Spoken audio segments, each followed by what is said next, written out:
is up, my friends, and welcome into the PHLY Phillies Podcast. As always, brought to you by our friends over at Bet365. Whatever the moment, it's never ordinary at Bet365. Use the promo code PHLY365, deposit $10, bet just $5, and win $150 back in bonus bets, whether your bet wins or loses. Once again, promo code PHLY365. You can see it in the, let's see if I do this right, that corner. That one. Somewhere in that corner. That's way harder than, I don't know how weather people do that, where they're like, hey, here's what it's going to look like in Tulsa, but they're looking at nothing.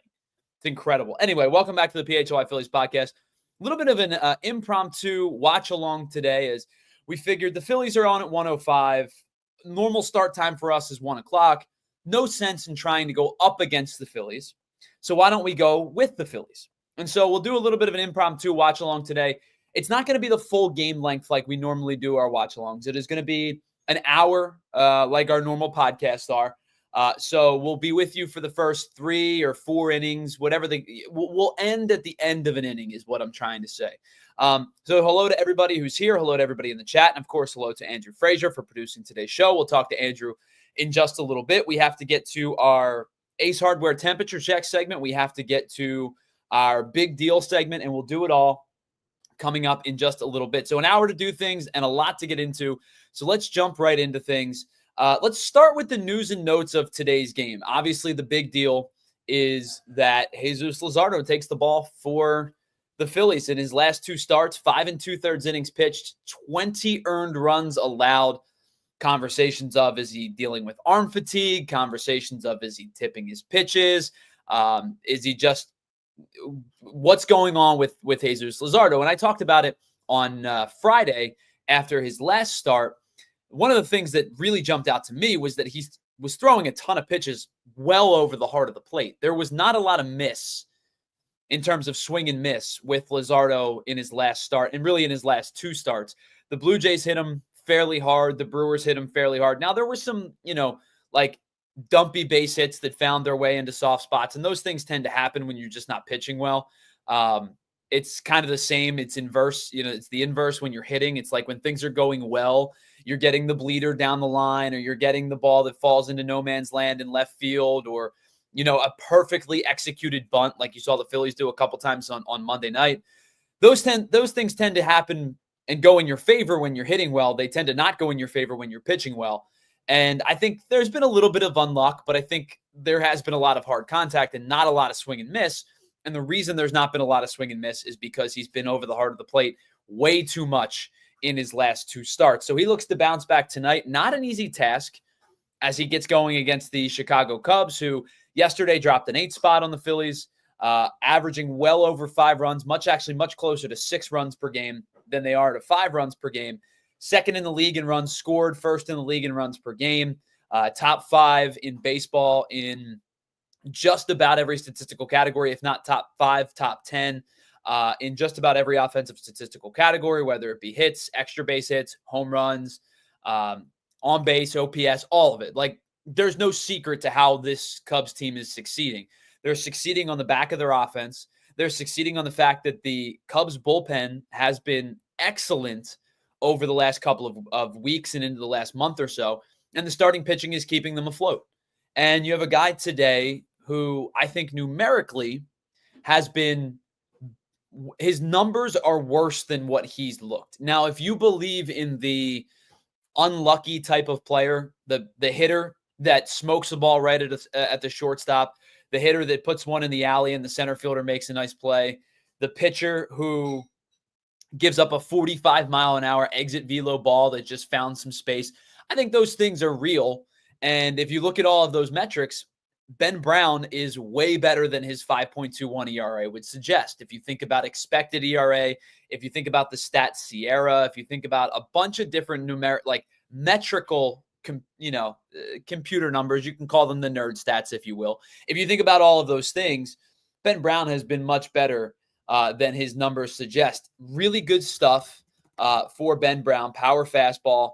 And he's been better as of late in real numbers as well, not just the like fake-ish computer type of numbers.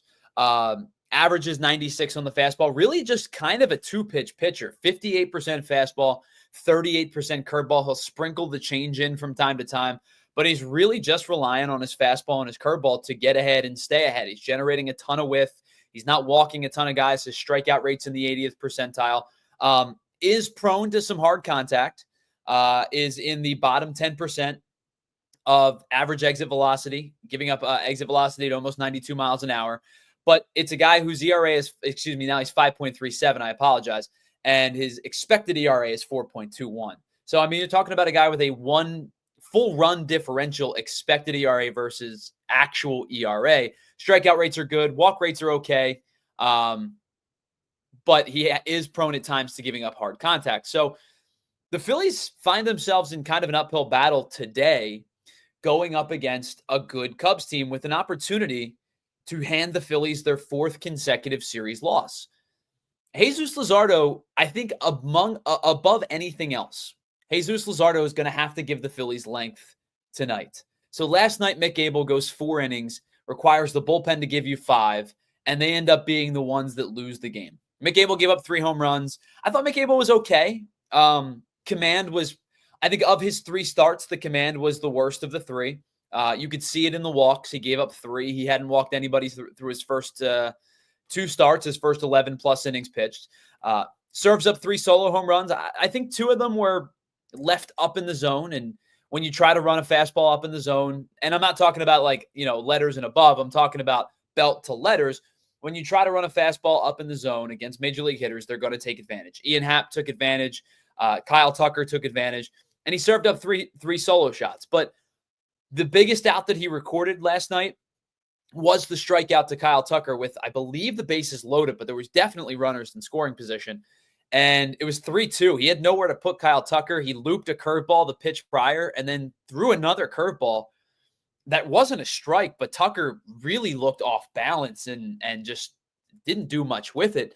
So an excellent pitch to get out of that. But Abel only goes 4. The bullpen has to pitch 5. The night before, the bullpen ends up having to pitch 5 innings because of the fact that the Phillies and Cubs go to extra innings and they play 11 innings. So the bullpen's been asked to throw a lot of pitches, not just in this series, 10 innings over this week, but they've also been asked to throw a lot of pitches 10 innings over this series. They've also been asked to throw a lot of pitches this week between Jesus Luzardo's last start against Toronto and the fact that they had a bullpen game on Friday night against the Pirates. And they really got a lot from both Ranger Suarez and from Chris Sanchez in the end of the Pirates series, but they did have to throw, I think, 5 innings between the 2 games there. And then they've threw a lot on Monday because of extras and a lot yesterday.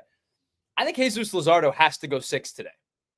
And it may not necessarily be the prettiest 6 innings in the world, but assuming he's not getting shelled like he got in his last 2 starts, I think Rob Thompson is going to probably had a meeting with him before the game started and said, listen, dude, we need 110 pitches tonight or 6 innings, like whichever comes first. I know you are a guy who uses a lot of pitches to get through 5 or get through 6. Like, might need you to conserve your stuff a little bit tonight. Now, I feel like I'm a broken record because I said the exact same thing in his last start against Toronto, and he only ended up getting 11 outs because he wasn't very good. But I think he probably had a meeting with him today and said, hey, listen, buddy, I don't care if you rack up 10 strikeouts. Like, sure, if your stuff's on, that's great. But if you give me 4 strikeouts tonight and 6 innings and keep us in this ball game, longevity and length of this start might almost be more important than you picking up 8, 9, 10 strikeouts. So I think that, and as I say that, right, he's struck out the first 2 hitters that he's faced. So stuff has been good through the first couple of hitters. But I think more than anything, the Phillies are going to ask for length out of him tonight because, not just because the bullpen's been taxed, but also because the Phillies made a move today in the bullpen, and they have designated Carlos Hernandez for assignment after last night's game. This was a move I think was expected. It's not anything out of the ordinary. Carlos Hernandez has not been good this year. 25 appearances, a 5.26 ERA. And the 5.26 ERA is terrible, no doubt about it. But it tells you how bad Jose Ruiz was that Hernandez survived the first designation for assignment. It took them DFAing somebody else for this bad of a start to get recognized. And Rob Thompson kept talking about, well, he's got great stuff. And as soon as he finds the strike zone, he's going to be good. And he's power fastball, a good slider. There's a reason he got DFA'd by the Royals before the season started. He stinks. He's not very good. Sure, he does have good stuff. There's no doubt about it. 97, 98 with the fastball, good movement with the slider.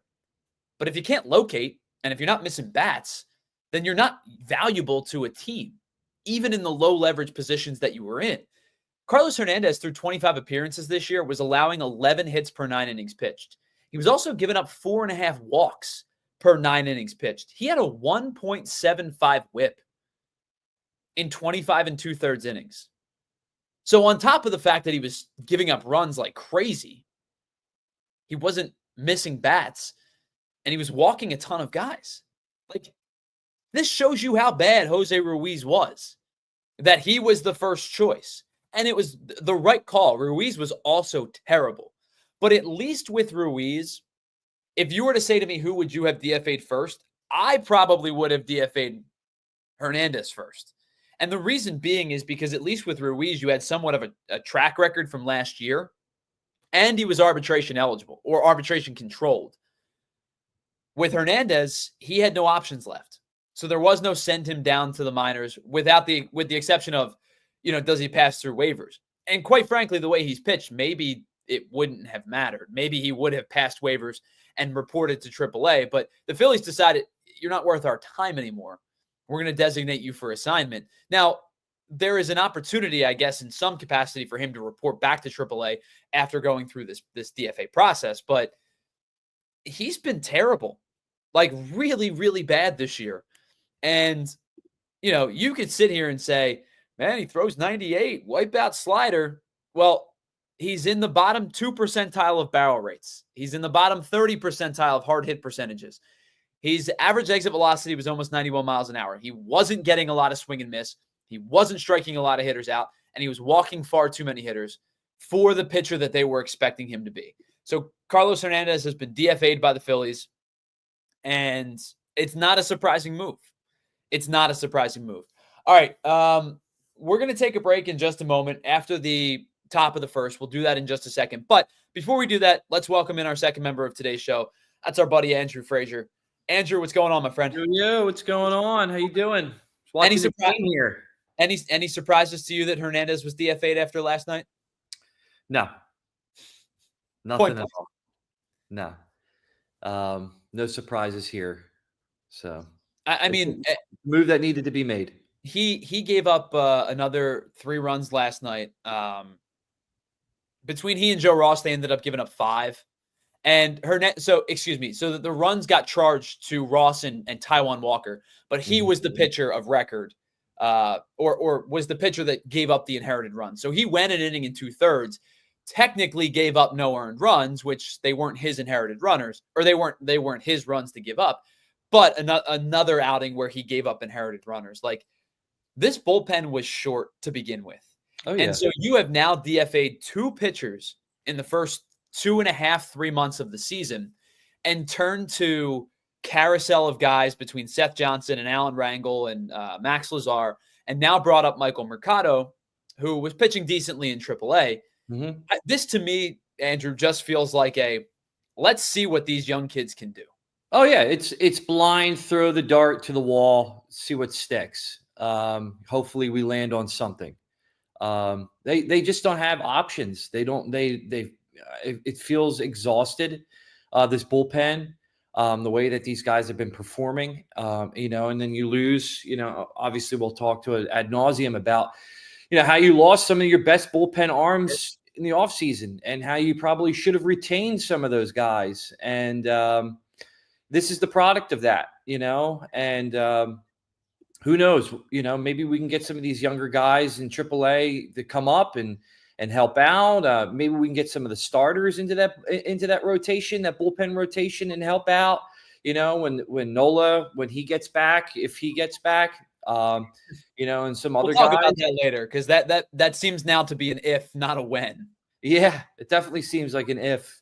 But right now it's going to start with our starters and Luzardo and seeing what he's able to do, the lizard, as Anthony would call him, and seeing what he can do. And so far, so good. I mean, I was watching him here, and he looks like he's got his stuff, he's finding the zone. He's got a good velocity on his ball right now, so we'll see what happens throughout this game. It's obviously the first inning. So, but starting off well.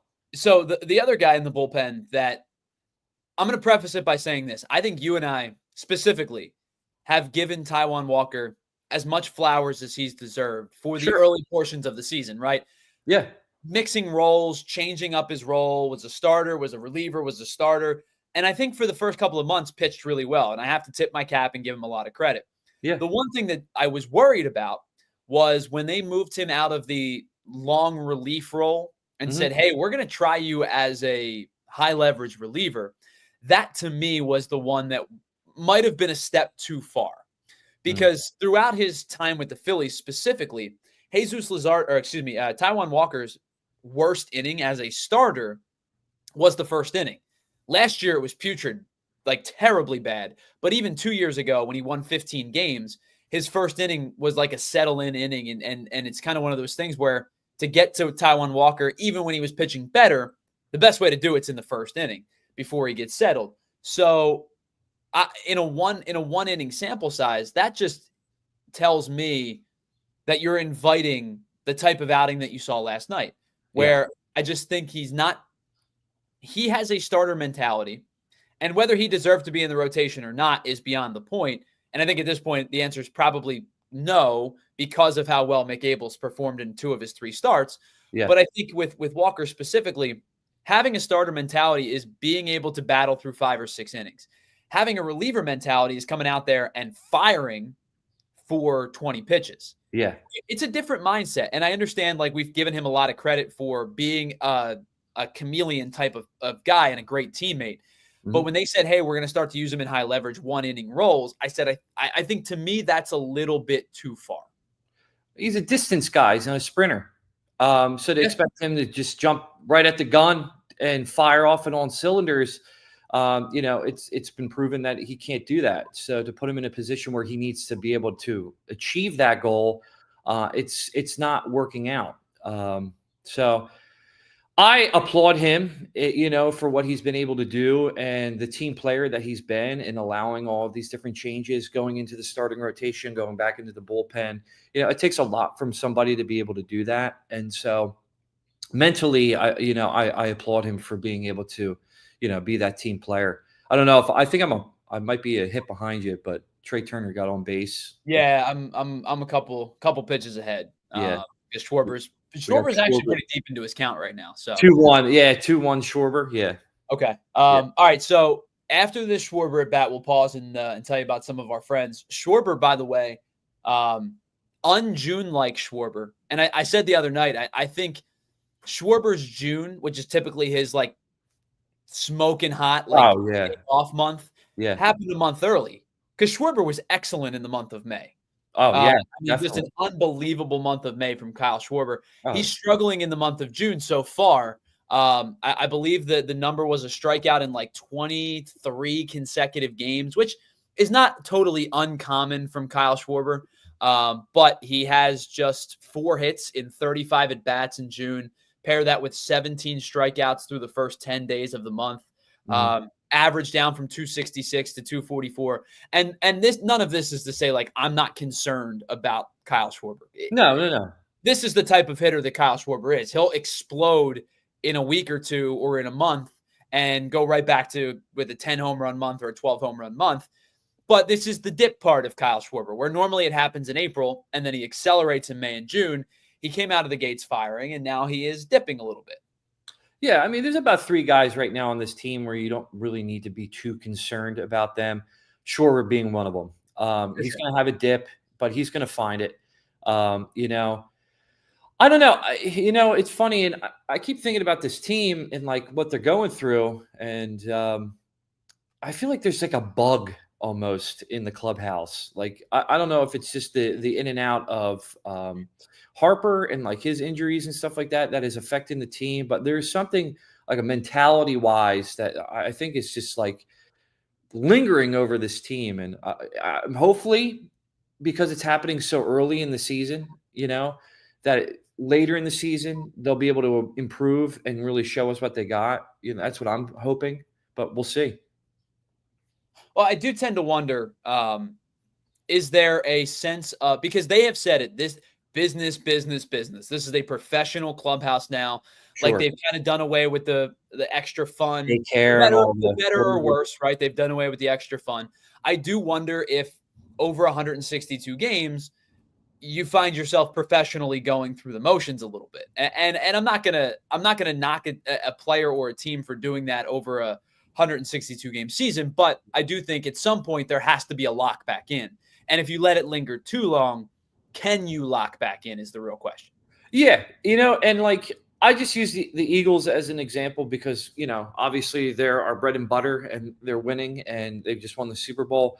And anytime I've seen them be successful, it's when the locker room is having fun, when the guys are screwing around, they're joking around. It seems like there's a brotherhood there. And I think there is that element that, like, you need to be able to be loose and have fun and enjoy what you're doing. And there is a time and place to be professional, and I totally get that. But, like, there is also a time to bond and have fun and do all those fun things. And, VG says it all the time. Maybe they are missing Stubbs. I refuse to acknowledge that statement. Absolutely refuse to acknowledge that statement. He's a clubhouse guy, man. He's Mr. Party.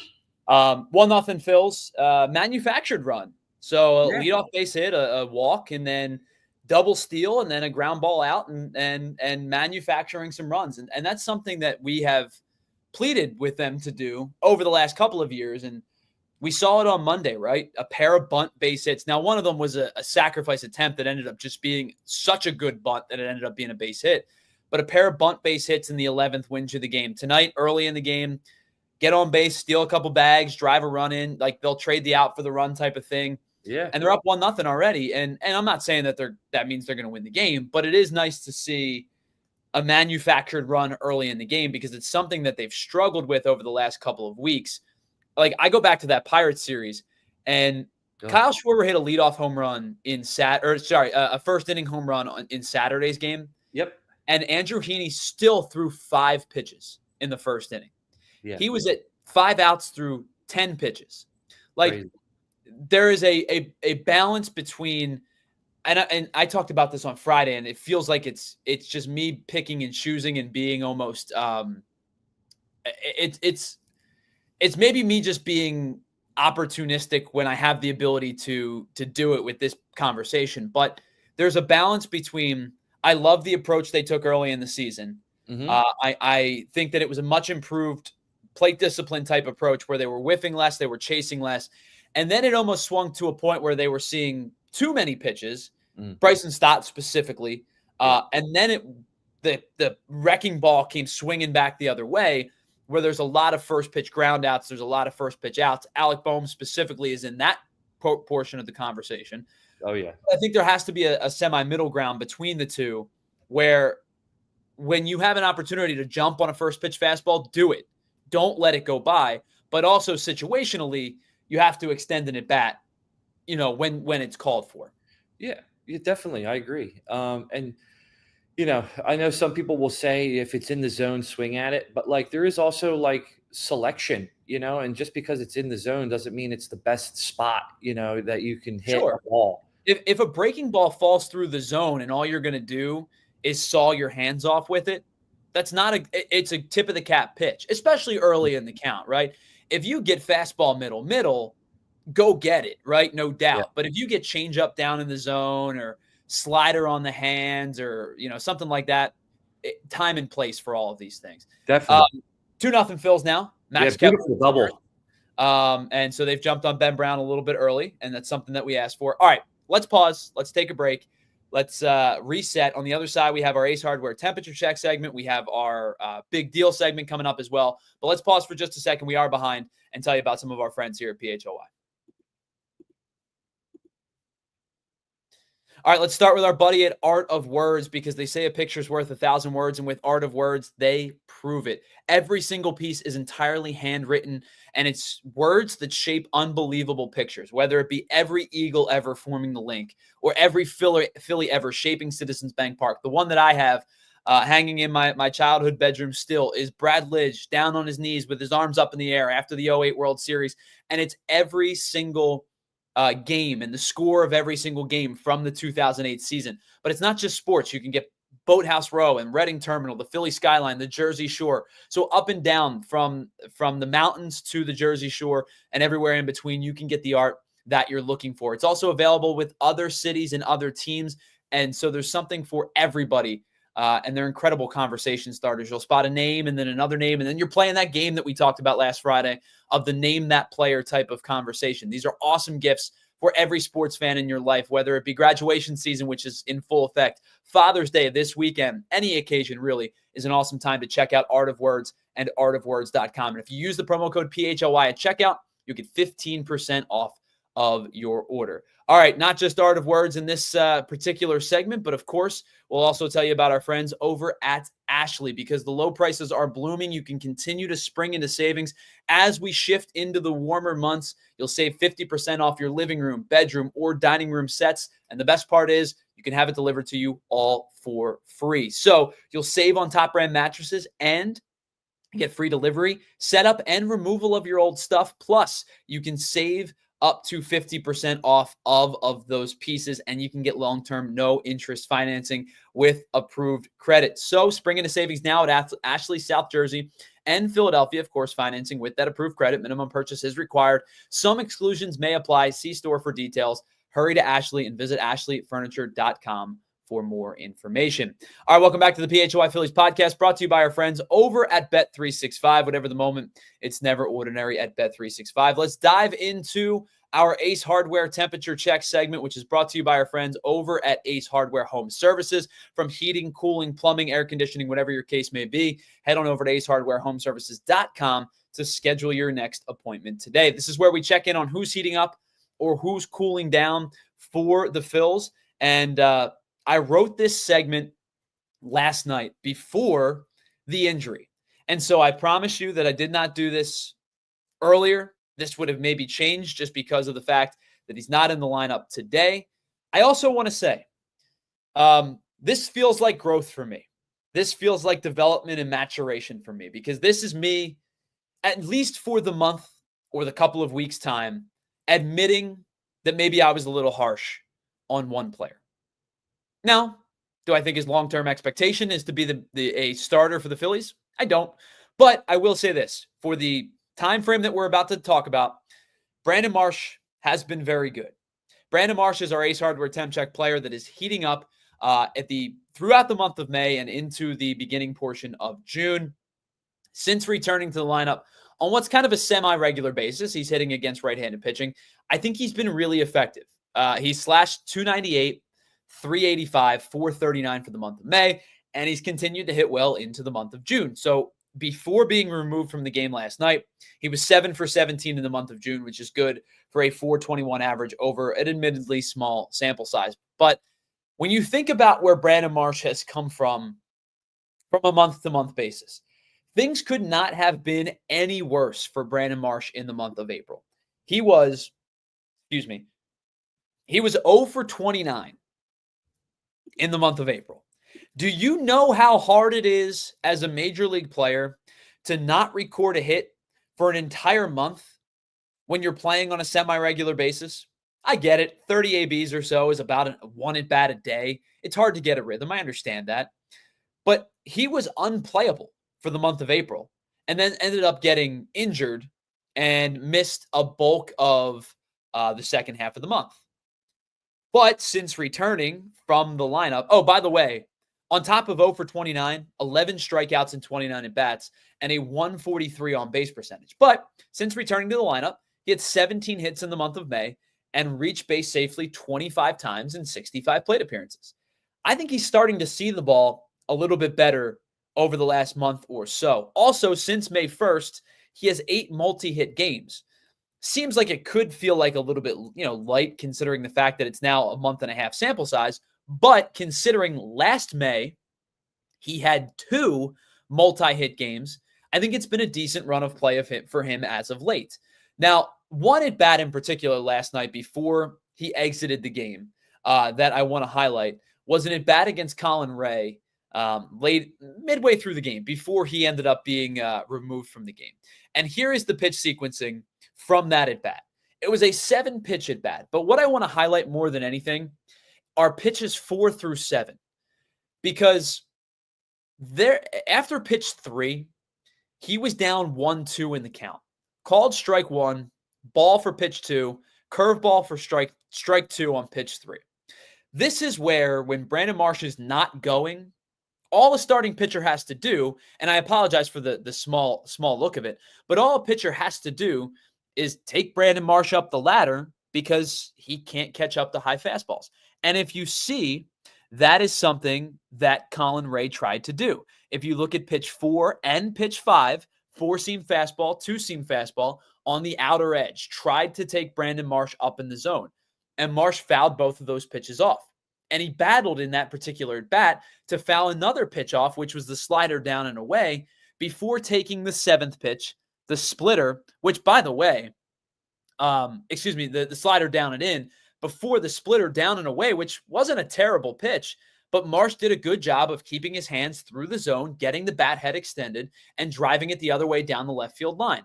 Now, it didn't come off his bat at crazy exit velocity or anything like that, but he took it the other way, ended up with a double, and I give him a lot of credit for that at bat in particular, but I give him a lot of credit for the last month or so that he's put together.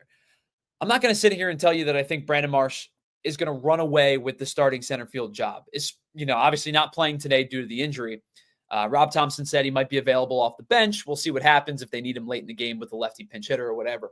But I have to give Brandon Marsh a lot of credit for the rebound that he had in the month of May and so far through the month of June. I have been very, very harsh on Brandon Marsh. Excuse me. Sorry to be shaking the camera like that. I've been very, very harsh on Brandon Marsh. And I think for the most part, justifiably so. We could talk about the defense and the routes that he takes another day, but I think at least from an offensive perspective, I have to give credit where credit is due because I was harsh when being harsh was due. So our Ace Hardware temp check player that's heating up for today's show is Brandon Marsh. And I know he's out of the lineup today. We'll see what happens if he plays or not. But Brandon Marsh is heating up so far. So the Phils right now, up 3-0 in the top of the second. But the Cubs now threatening. Carson Kelly with the leadoff base hit. Justin Turner follows that up with another hit. So runners on first and second with nobody out. After the Phillies are able to strike for a trio of runs, because after we talked about Max Kepler, JT Realmuto delivered with a base hit before Bryson Stott struck out to end the inning. So the Phils up 3-0 right now. Really good start. We'll see if Luzardo is able to battle out of this, because the second and third innings over his last couple of starts have been where Luzardo has struggled, and he's given up a pair of base hits to open up this second inning. And K-Red, I tend to agree with you. I would love for Brandon Marsh, really quite frankly, I would love for any of the outfielders to grab the center field position, whether it be Marsh or Rojas. If I could see either of these two guys, and I've said this for weeks now, if either of these two guys could say, bleep you, I'm taking this role, this is my job, and come and take it from me, I would love that. I think that would be a perfect thing for the Phillies, because then they may not necessarily have to invest at the trade deadline. Or then you could allow Justin Crawford to continue to get his at-bats and develop in AAA. Or you could still bring Justin Crawford up and give him at-bats and play him in left field. And play him in center field a little bit, but play him in left field a little bit too.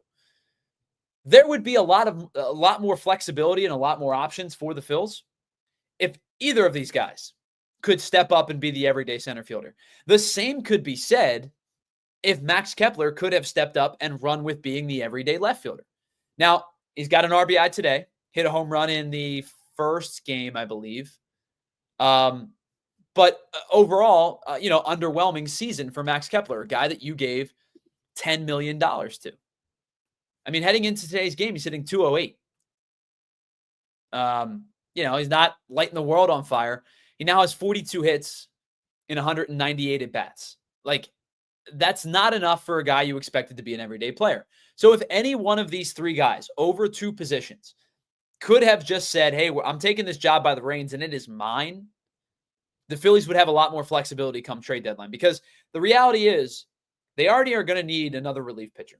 At least one, maybe two.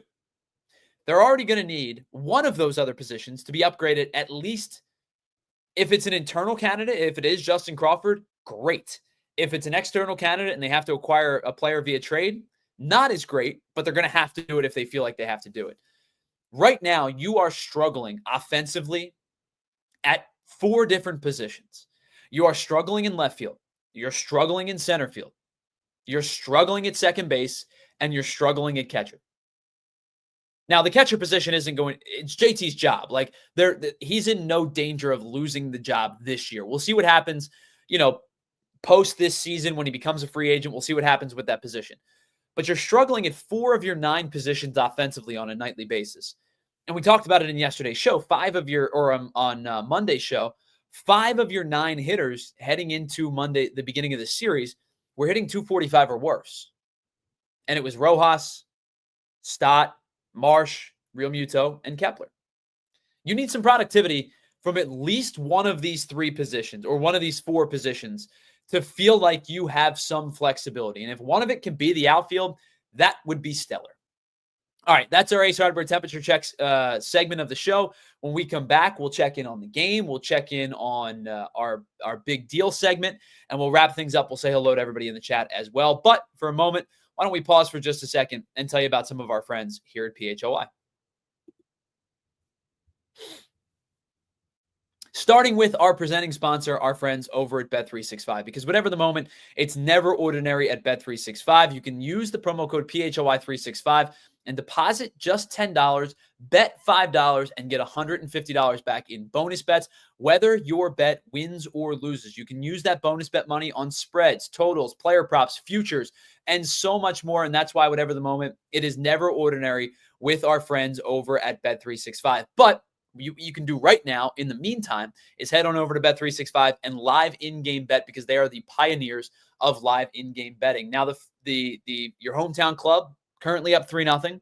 Jesus Luzardo in a little bit of a jam, but it's 3-0 early. You would have gotten better odds today than you would have gotten right now. But if things change, if Luzardo gives up some runs here in the second inning, those lines are going to continually fluctuate throughout the day. So get in on the latest lines, the latest odds, and you can see what the trends are looking like throughout the game. So if you think that maybe a player wasn't going to pick up a hit earlier in the day, but now you're watching Brown or Luzardo and you say, actually, I think this player might put up a hit in their next at-bat, live in-game bet with Bet365. And again, use the promo code PHLY365, deposit $10, bet $5, $150 back in bonus bets, win or lose. Must be 21 and physically located in Pennsylvania. If you or someone you know has a gambling problem and wants help, please call 1-800-GAMBLER.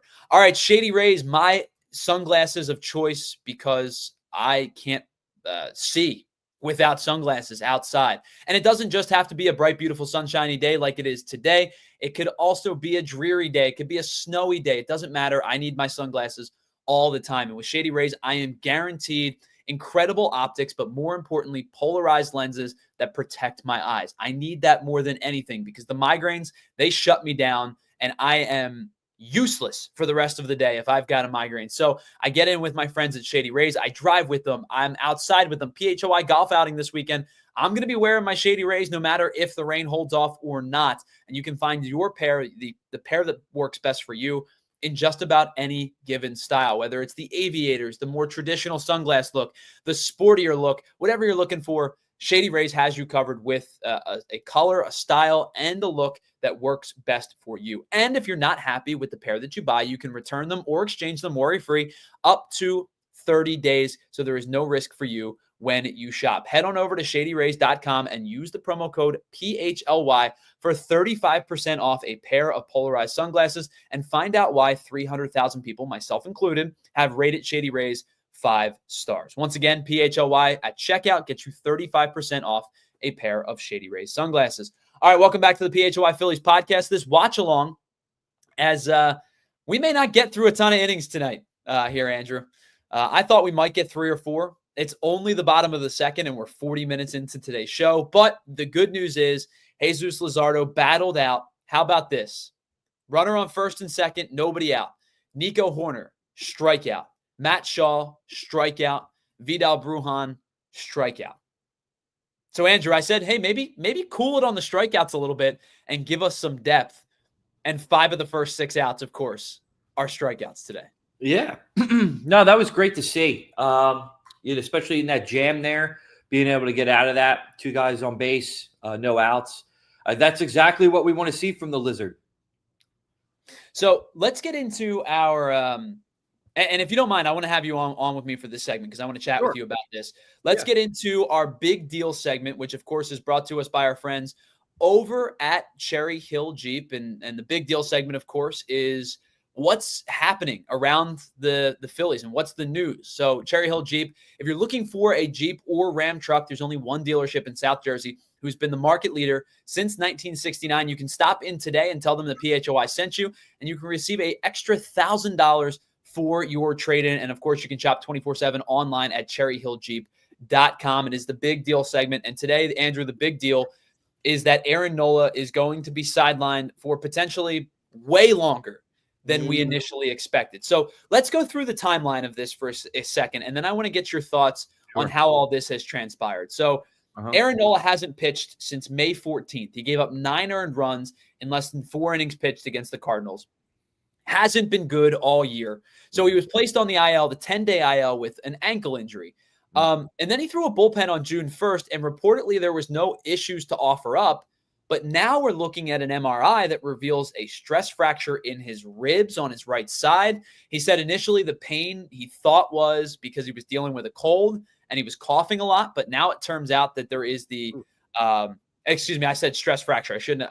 It is a stress reaction, in his ribs on his right side. Rob Thompson said basically he's got no idea what the timeline is going to look like. So before we start to think about a timeline, let's go back to May 14th. Yeah. I don't know about you, Andrew. I don't like to make assumptions. I don't like to say that the phantom injury exists. But it felt to me like maybe this was a little bit of, maybe his ankle was bothering him, but it was a little bit of a nudge to say, hey, man, let's get you off your feet for a start or a second time through the rotation. We know you're not pitching well. You know you're not pitching well. Maybe we can get you a little bit back into a rhythm. Get your arm, get a little bit extra velocity. Wasn't throwing very hard. Get your arm right. Get your mind right. Yep. Did it feel to you that at first this was a little bit of a, hey, maybe we're just going to put you on the IL phantom injury type of thing, and it's now become something much bigger? Yeah. I mean, it was very strange the way he started the season. What did he go? 0-5? 1-7, I think, before the injury. Yeah. And, so that start alone was really like, okay, what's going on here? Because we know Aaron Nola. He can be at times, Mr. RAV4. We all know about that. But like something was really going on. So, yeah, could it have been a phantom injury where they were just like, hey, dude, you need some time, figure it out, get readjusted. We'll put you on the IL. We'll figure it out. We'll try to help you out as much as possible. We'll say it's an ankle. That really could have been the thing. And then, one thing leads to another. And now here we are with a stress reaction, which I don't even know what that means. I don't even know what a stress reaction is to the rib. This one feels much more tangible. And again, I hate to be that guy that's like, did they do it just to get the route, to see what Mick Abel can do and to see what, blah, blah, blah. I hate to be that guy, but it's hard not to think about that. This one feels very much more real, where now I think we're talking about, Andrew, like Rob Thompson said he has no idea. They're shutting him down for 2 weeks. So shutting him down for 2 weeks means that you're talking about the end of June before he does anything, before he even starts tossing. Like, forget throwing off a mound, forget long tossing. We're talking about the end of June before he even like resumes throwing. Then on top of it, he's going to need to ramp back up and probably make a rehab start or two in the minor leagues before he's activated. So to me, at this point, at best, you're looking at maybe just prior to the All-Star break. And if that's the case, do you just say wait until after the All-Star break to get this done? Like, no sense rushing him back and then sitting for another week. This feels like Aaron Nola may not return till like middle to end of July at this point. Yeah, there's absolutely no point in ramping him up to come back a week before the All-Star break just for him to sit back down again. Right. I mean, when you bring him back, you want to get him in the flow of the game. And so I mean, realistically, he's probably not going to see a return until after the All-Star break. Which means on the flip side, that means we're going to get extended look at Mick Abel, who made his third start yesterday. Yeah. We'll talk a little bit more about him. Well. Yeah, we'll talk a little bit more about him in just a second. But like, now this tells me probably at least, I don't know, 4 more starts for Abel. Like, you're talking now you're talking about maybe 7 or 8 starts before the trade deadline. I think that plays a factor for a lot of different reasons. A, it allows you to see what Mick Abel can be over a larger sample size. Yeah. Is he able to sustainably have success? And then B, teams are going to call about Mick Abel. There's no question about it. I think teams were going to call about Mick Abel before him being promoted and having a couple of good starts. If he's able to show out, do the Phillies say the price went up? If he's able to show out, do they go, okay, we can maybe acquire a Luis Robert, or we can acquire a legit back-end bullpen type of guy because Mick Abel's been so good? Or inversely, do the Phillies say, nah, yesterday's price isn't today's price. We're asking for the moon for Mick Abel because he's now giving you 8 starts of sustainably good stuff. Yeah. I mean, obviously, the more he plays, the better he looks. And, obviously yesterday was a tough one. But, I mean, getting out of that jam, with Kyle Tucker, those are proving moments, for a player. And, he's going to be a great bargaining chip for sure coming into this, this trade deadline and what they're going to be able to do with him. And if you can get 1 more or 2 more starts out of him before then, to really start shopping him and he performs well, you could get a good ransom from him. You could get something pretty nice, maybe a piece that you need. The only thing I'd like to see them do, and VG brought up these numbers, and it was talking about Andrew Painter and his last couple of starts, and they haven't been so. I don't have them in front of me, but they didn't really seem like the greatest numbers. And yeah, he was in the zone a lot last night, and apparently gave up a lot of hard. I'm just looking at the box score, and sure, we're not locked into Lehigh Valley games, but like the people that report on those games said he threw a lot of pitches over the heart of the plate, gave up a lot of hard contact, and I think it's one of those things where, what's he, 21? And I get it. People want to see him up as soon as possible, but I think maybe he's hit his first like true roadblock in the minor leagues. Yeah, at the AAA level. Yeah, and that's my thing. Is like, do you pump the brakes just a little bit on selling Abel, just because like, do we really know what we have in Painter? I mean, obviously, he's talented kid. That's clear as day.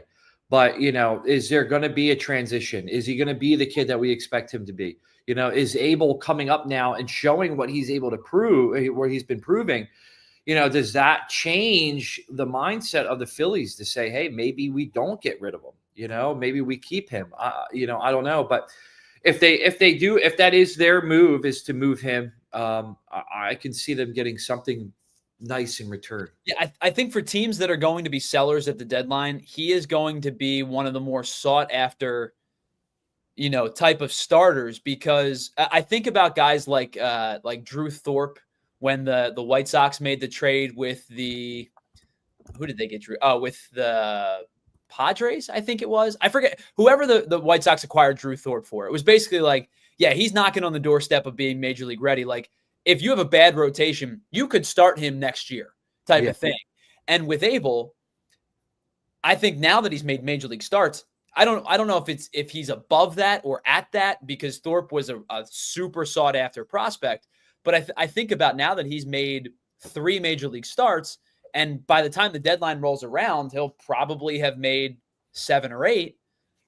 Like, the return on a trade for Abel, I think the Phillies are going to ask for a lot, and I think they rightfully should, because it's not just a prospect that you hope can pan out. Right now, you're seeing some sustainable success. Now, inversely, does that mean do you strike while the iron's hot type of thing? Or do you believe he could truly be a 2 or a 3 in your rotation for years to come, and you ask for the sun, the moon, and the stars in exchange? Yeah.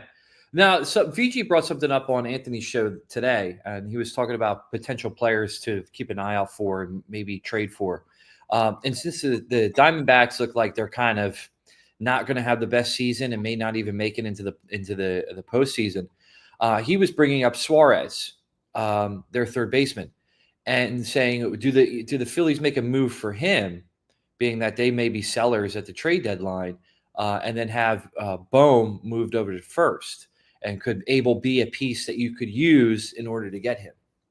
Yeah, Eugenio Suarez is the type of player that would infuriate Phillies fans and also love him at the same time. High whiff rate, high strikeout rate, high chase rate, off the charts power. Yeah. 4 home run game a couple of weeks ago, 18 home runs this season. He now has, between 2023 and the midway point of this year, 70 home runs in about 1,300 plate appearances. Has never been a high average guy. His on base percentage is below 400, but he's slugging nearly 900 despite all of that. He's an interesting conversation player because I think he would provide the pop that they're currently lacking. Yeah. But I also think people would get frustrated with the amount of strikeouts that he would bring to the lineup. Now, he's not in like the first percentile. He's striking out about 26% of the time. Whiff rates are at about 30%. It's an interesting conversation. I think my immediate thought is no, but I think if you think about it a little bit further, if you deep dive it a little bit more, maybe it becomes a more open-ended conversation. I mean, yeah, and it just feels like a good team to kind of, deal with, because, like I said, they're probably going to be sellers. Zach Allen's going to be out the door, and they're probably going to start looking for pitching. And if you were looking to get rid of, to use Abel as a piece to move, maybe that is a team that we look at, what they have and try to buy off of them. Well, last year they were, I believe, 3rd in runs scored, well over 800 runs scored, and they missed the postseason because their pitching was terrible. Yeah. Their bullpen turned back into a pumpkin. Their starting rotation was banged up. They went out and signed Corbin Burnes this offseason to solidify that. And, a month and a half into the season, he needs Tommy John, and he's going to miss the rest of the year and probably a good chunk of next season's start at least. Yeah. They're a team that's way too talented to not succeed, but pitching can hold you back, and it held them back last year. Like I said, I think they gave up almost 800 runs last year, and they missed the postseason, not because their offense wasn't good, but because their pitching was terrible. Yeah. And a team like the Phillies, where they have depth in starting pitching, And by the way, gave up 788 runs and still won 89 games. They missed the postseason last year on the last game of the year. The Mets were also an 89-win team. So, you would think heading into the season, by getting Corbin Burnes and Justin Martinez solidifying himself as their everyday closer, he's now banged up. AJ Puck has missed a ton of time. They have lost so many man innings to injury this year. It is crazy. Yeah. And just to answer your question, Filthy, that would mean Bryce goes back to the outfield. Yes. Because you would, if you brought Suarez in, you play him at third, have Bohm at first, and then Bryce would go to the outfield. Hey, there's your Schwarbomb, by the way. John Marks, if you're watching, he took in our parlay of the day. I'm behind. I didn't see it. Struggled so far this month. Smoked that ball. Here we go. Here it is now. Wow. Absolutely obliterated. Yeah. Man. Let's see. Hanging fastball. Yeah, you 431. yeah, you can't throw that pitch to Kyle Schwarber. You just can't. No, no, he will eat that up. All right, one more break here. Let's pause for just a minute. That is our big deal segment brought to you by our friends over at Cherry Hill Jeep. Head on over to cherryhilljeep.com or visit them just minutes from all bridges. And again, you can get $1,000 off back on your trade-in if you mention that that PHLY sent you. All right, let's pause for just a second, tell you about some of our friends here at PHLY.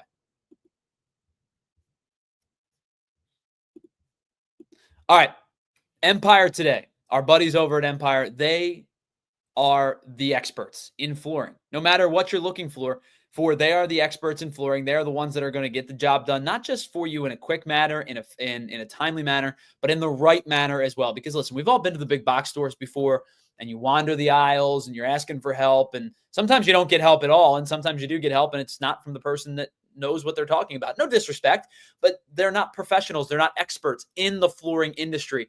And you end up lugging all the material home by yourself. You're looking for an installer. You're coordinating everything by yourself. How about instead work with Empire today, and they're going to walk every step of the way with you to make sure you love the flooring that you pick out. You're going to get precise measurements taken, have all of your questions answered so there's no surprises, and you can pick the right flooring and the right colors that fit your space with your furniture in your house. So with Empire Today, you also get clear, upfront, and all-inclusive pricing, so you're not asking questions about where did this fee come from or where did this number come from. I thought we talked about this number. No. All-inclusive, upfront pricing. You're going to know exactly what you're looking at and how much you're going to pay with Empire. And schedule a free in-home estimate today because some things are just better at home, and that's why PHLY listeners can do it right now and receive a $350 discount when you use the promo code PHLY. Once again, a $350 discount when you use the code PHLY. Restrictions do apply. Visit empiretoday.com/PHLY for full details. And speaking about money, you always want to save money, and you can do that with our friends over at Monarch Money because saving money is hard. Thinking about retirement. You're thinking about college. You're thinking about, do I have enough for a rainy day? Can I fix my roof? Can I buy a new car? No matter what step of of your financial journey that you're on, you want Monarch with you every step of the way because they act as your personal CFO and they give you full visibility and control to not just earn, but to also grow. It's about not just budgeting. It's about complete financial control, and it's a complete financial command center that allows you to easily access all of your accounts, your investments, and your goals. So you're not just managing your money, you're thriving with your money as well. Whether it be your accounts, your credit cards, your investments, you're going to know exactly where you stand without the hassle. You can track your spending, your savings, and your investments effortlessly so you can worry what matters most, building the life and the goals for you that become a reality. Monarch Money is the finance tool that people actually love. It was named the Wall Street Journal's best budgeting app of 2025. And you can get control of your overall finances with Monarch Money today. Use the code PHLY at monarchmoney.com for half off your first year. Once again, that's 50% off your first year at monarchmoney.com with the promo code PHLY. All right, Philly starting to tag Ben Brown a little bit. After the Kyle Schwarber home run, Nick Castellanos crushes a ball that is under review. Yeah, why is it under review? What? Because it hit the rail. Yeah, so I guess they're talking about did it clear or not. Call on the field is confirmed. Looks like they're going to send Castellanos back to second would be my guess.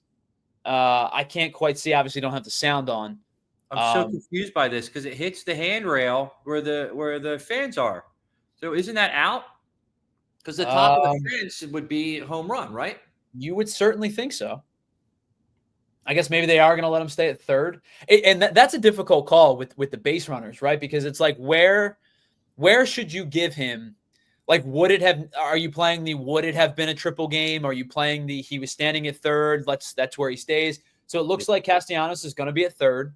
And as K-Red says, that's about as close to a home run as you can possibly get. All right. Yeah. Before we go any further, I want to say a big thank you to everybody who's watching on our streaming sites, whether it be Roku or Samsung or any of our streaming services. Head on over to allphly.com to watch the rest of the show. You can hang out with us for the rest of the watch along because it is time for overtime.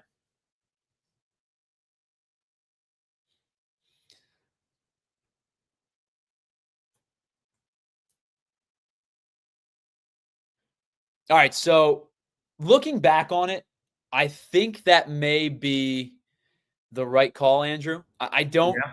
it's really hard to see from, like, trying to do the show and the angle. I think it's the right call. Okay. Just kinda trying to quickly go back and watch it.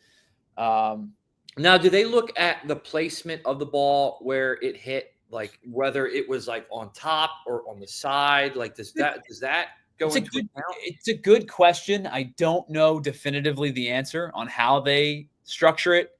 It's not as, fluid as what's a catch in the NFL, Yeah. but it sure feels that way from time to time. Because I Um, was thinking they were reviewing it because that fan's there. He had his hands yeah, out. now I was thinking maybe it was fan interference. if the fan gets involved, totally different game, right? You're Yeah. talking about fan interference at that point. By the way, that would have been a home run in 6 stadiums, including at Wrigley Field. So if this were a road game, that would have been a home run for Nick Castellanos. Would have been a home run at Wrigley Field, Angel Stadium, Dodger Stadium, American Family Field in Milwaukee, City Field, and Nationals Park. But triple nonetheless. And the Phillies within striking distance of adding another run to the fold. Just so everybody is aware, at the conclusion of the 3rd inning, we're going to wrap up our watch along here. Was not your typical 9-inning watch along. We're just going to do 3 innings or so today because our show was kind of right up against the start of the game. Didn't want to continue, just ignore the game. So that's why we chose to watch along. So we'll be out of here at the conclusion of the 3rd inning. But Andrew and I have you for the rest of this bottom half of the inning, which has seemingly gone really well for the Phils so far. Up to 4-0. Runners on first and third, just 1 out. And Andrew, what did we say right before the game started? This dude's either going to cruise through 6 or he's not getting out of the 4th. Yeah, well, it looks like he's going to cruise. I mean, we still got 3 more, but is this Craig Counsell coming out now? I can't tell if this is Craig Counsell or if it's their pitching coach.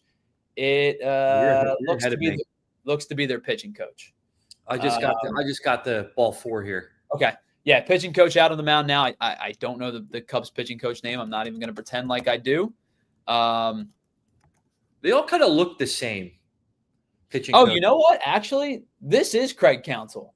I think Craig Counsell just went out for the mound because I was going to say this is so Tommy Hotovy or Hatovi. I don't know how to pronounce his name. I apologize.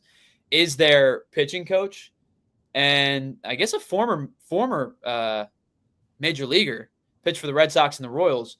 But yeah, I think that was Craig Counsell that just went out there. Oh.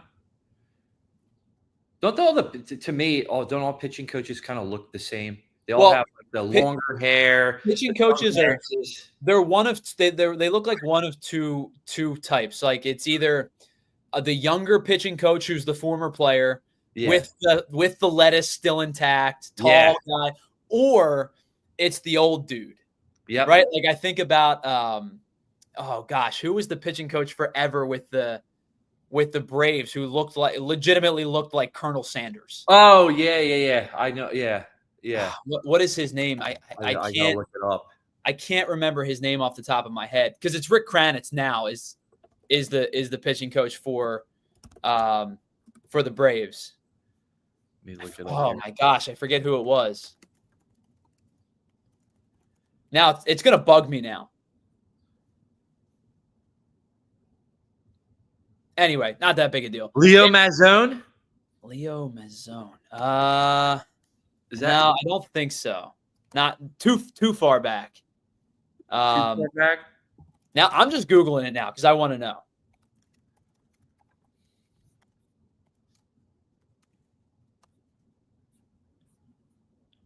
Yeah, now I just need to know. Castellanos out at home.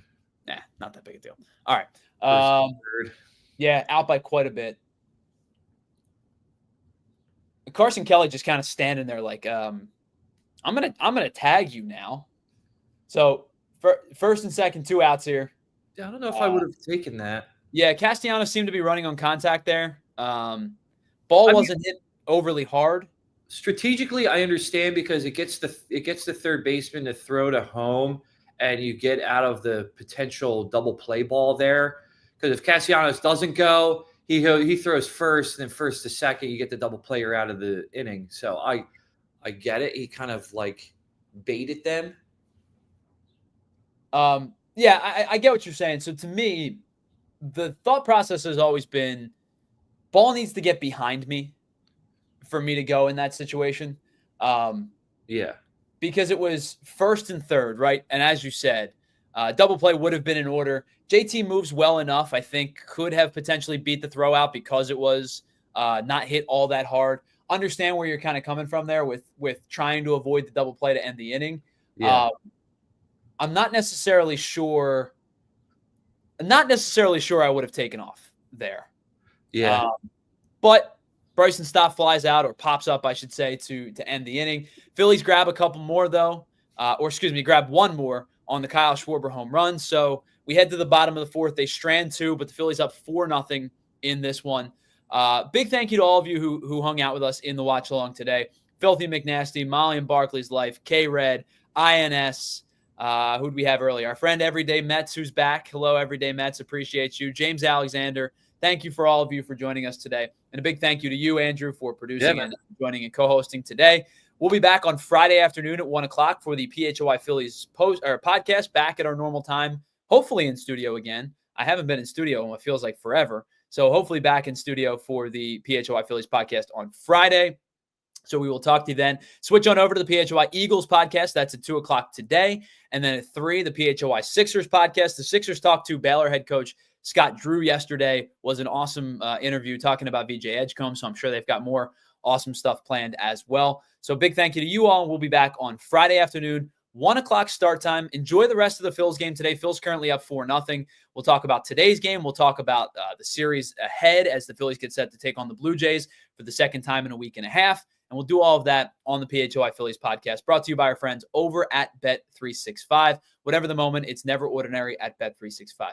All right, talk to you on Friday, 1 o'clock, PHLY Phillies podcast. See ya. We all silly like the mayor.